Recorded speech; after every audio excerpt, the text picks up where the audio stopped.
Welcome to We Don't Color on the Dog. We've got Mayor D.C. Reeves with us. We broke a story on the blog. Y'all are looking for over $80 million from Triumph to attract a major shipbuilder here. I know you've got limitations, but Yeah. let's talk about it. Well, obviously, it's exciting, and has been inside the building and in conversations with this particular company for months now about the possibility. They've had several visits here, tested soil, all those types of things have already been happening. And as you can imagine, we're very, very excited at the city when you start talking about the potential of 2,000 jobs at 80,000. Right. I believe this is the second largest Triumph ask ever, and we understand the gravity of that, and we are certainly excited to get this in front of the Triumph board. We've gone through the pre-application. Our hope is to have it in front of them, hopefully in the December meeting, but that's not 1,000% yet. We're still working through some final details. But all in all, I mean, when you talk about 2,000 jobs, I mean, that would be, I believe, the second largest employer inside the city limits. And again, at a high salary. And this is that 2.0, Rick, of saying, 20 years ago, we just wanted our kids and grandkids to stay home and have opportunity or come home. And now we think we've built a place where they want to do that. It's a matter of finding them opportunity. And so very excited for that. What really struck me when I was going through the application, because you also have an application in for $15 million to create an inland port for GE Wind and for that a place to Yep. park that rather than park it at the port. I started thinking, you have the potential to completely change the port of Pensacola by 2030 when you think of all these Yep. projects that here. So talk about how you see the port changing and what it could be. Yeah, and it's something we're so excited about, and it's what we've said from the beginning, which is, I feel like, and Rick, you've been around it longer than I have. There's always these two polar opposite conversations about the port. It's almost like the either very heavy industrial with all of this wharfage and tonnage and shipping, or it was going to be building condos on the port. I mean, for Right. generations, there's always this, you're either a 1 or a 10. And what I've always said since I was running for this office was, I think there's a happy medium here where we can have amazing job creation that compounds off port, because you need it to compound off port. You need to have further economic development. GE is a perfect example of that. 2,100 jobs attributed to GE. The port plays a role in that, but it certainly compounds job opportunity Mhm. off-site. So we've always said, how do we find that happy medium? And so we're so excited in the season of life that we're in at the port right now. Is I think that is what we're bringing to the table. When you see American Magic, you see the other phone calls that aren't nearly as far along as the one we're talking about today or American Magic, but because of their presence, we're taking more and more phone calls. And I think this happy medium of these compatible uses that work in a downtown port that's only 50 acres, Mhm. but also check all those very important boxes of creating jobs, of creating industry, and using and maximizing the value of having a deep water port. And so to be able to have those types of uses, that hybrid approach, doesn't have to be one or condos or Right. dirty heavy industrial. There is a happy medium that really makes sense for everybody involved. And so I'm very excited to be continuing down that path and being able to see that come. Well, we know that every time port has been the citizens have been polled about the port.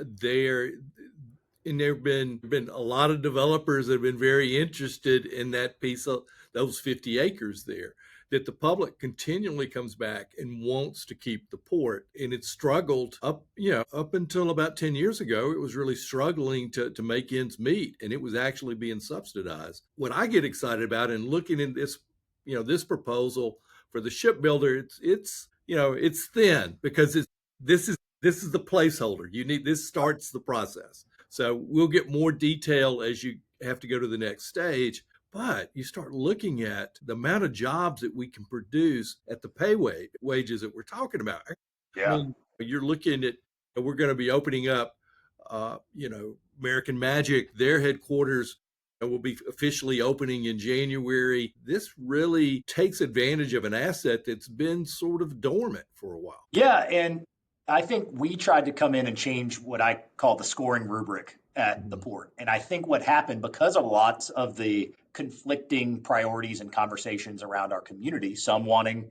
this Right. traditional port use, some maybe not because of its location downtown. I think sometimes the port generationally could have lost its way in its priority of saying, let's go previous to 10 years when the port was losing money. Then the scoring rubric became only make money. It doesn't matter what it's for, Right. how many jobs Right. it creates, Let's and all break that. even. Let's just break Exactly. even. Yeah. Yeah. Exactly. So the natural progression was, hey, if people are saying the port doesn't create value because it loses money, then let's move to the top of the priority list, making money at the port. And until about 3 years ago, that remained the number one. And I tried to kind of lessen the anxiety with our port and say, we've got to think bigger than did we make 100,000 this year or zero? I don't care if the port loses 100,000 and we have 2,000 jobs on port. Did we make money or did we lose money? Yeah. And so we had to start having a greater vision for the impact. We have this amazing, unique asset. We have a deep water port. Those don't just pop up along scenic highway, right? I mean, we have it in this one strategic location. It would cost lots and lots of money to duplicate the assets that this port has somewhere else. And so, in my mind, once we took the pressure off saying that success or failure at the port is not making 100,000 or losing 100,000. Success at the port is how many jobs and how many livelihoods are we creating? And I mean, think about that. That's the philosophy in many other departments.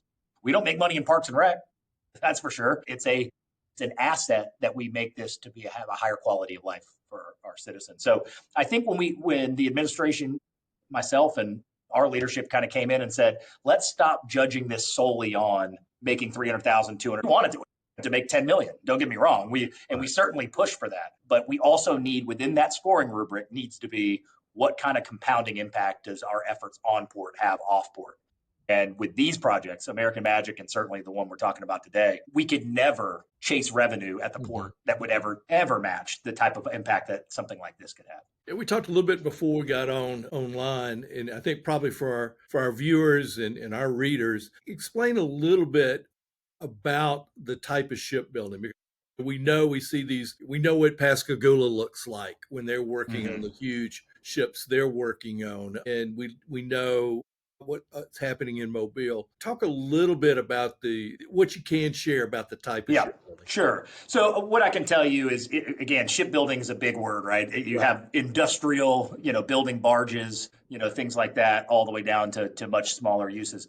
I can certainly say right now that this is a compatible use with our downtown. So I mean, this fully compatible. This is something that still makes sense. And I use this example all the time. There's a reason we're not a cargo port with shipping containers downtown. Why? Because we don't have the space to do it.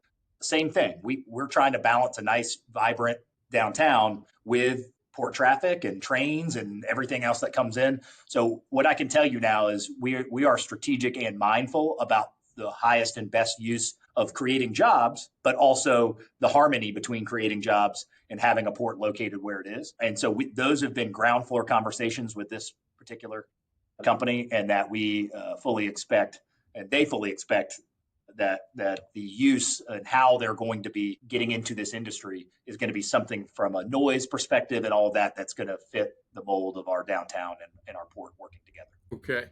All right. One last question. What do you, what's, let's move ahead 5, 10 years. What do you see the port being? How would you, if you were, with all that you know now and the type of prospects that are out there, what do you see the port looking like 5, 10 years from now? What I could say is, and this is the start of it, I feel like we will have changed from a port taking phone calls for revenue to survive that way, and then now being able to have the opportunity to be choosy, to be able to say, hey, what meets our overall strategy? And we're already starting to feel that right now with the thing we're talking about today, with other phone calls coming down the line. Our port is on the map about this being such a unique asset, its proximity to the bay, the great community that we have around here. That is checking a lot of boxes for people that, and I thank American Magic very much in that, getting on that type of pedestal to say, hey, this is somewhere that a company like that can envision themselves being. Why couldn't we be there? So I think we're going to have the luxury of choice as we move 5 years from now, 6 years from now, to say, as this port continues to grow or develop, or tenants come in or out, that we're able to continue to strike the harmony of exclusive port uses. These are companies that need to be on port, that being on that water creates value for them in some way, but it doesn't have to just be any industrial use that ever calls us on the phone. And so I think we can still have a collection. I like the collection we've got right now. We've got ship repair, we've got American Magic. Certainly, if this comes through, we're starting to diversify what those uses are. And so, I really think the sky's the limit for us. I think we're going to be able to, as these continue to come online, we're going to start to be able to be choosy and have the luxury of options that probably at an unprecedented level at our port that we really haven't had before. So it should be a very exciting few years. It should be. Mayor, thank you so much. I'll see you tomorrow at the press conference. All right, absolutely. Thank you. All right, take care.